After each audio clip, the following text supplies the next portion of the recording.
UK aid for Hurricane Melissa reaches Jamaica as Britons to be evacuated. 9 minutes ago, Ketchwa Smith and Will Grant, reporting from Kingston, EPA Shutterstock.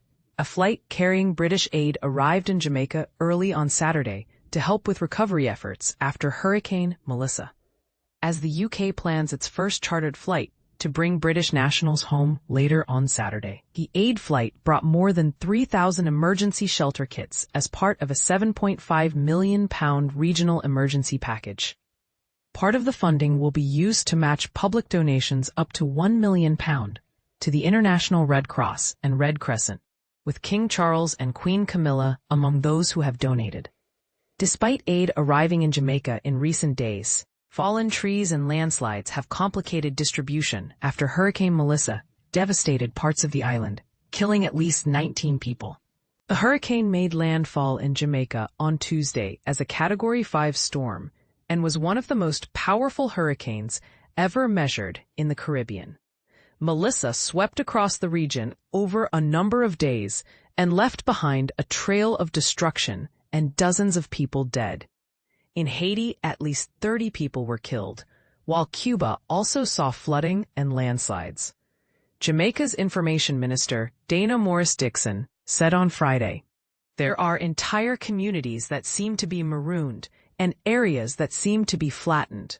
The UK initially set aside a £2.5 million immediate financial support package, with an additional £5 million announced by Foreign Secretary Yvette Cooper on Friday. Cooper said the announcement came as more information is now coming through on the scale of devastation caused by Hurricane Melissa, with homes damaged, roads blocked, and lives lost. The British Red Cross said the King and Queen's donation would help the International Federation of Red Cross and Red Crescent, IFRC, continue its life-saving work, which includes search and rescue efforts in Jamaica, as well as ensuring access to health care, safe shelter, and clean water.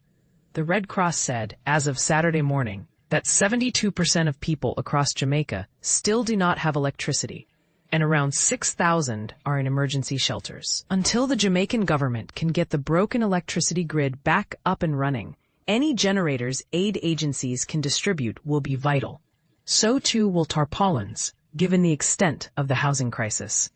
Meanwhile, with so many in need of clean drinking water and basic food, patience is wearing thin, and there are more reports of desperate people entering supermarkets to gather and give out whatever food they can find. The BBC has seen queues for petrol pumps, with people waiting for hours to then be told there is no fuel left when they reach the front of the queue.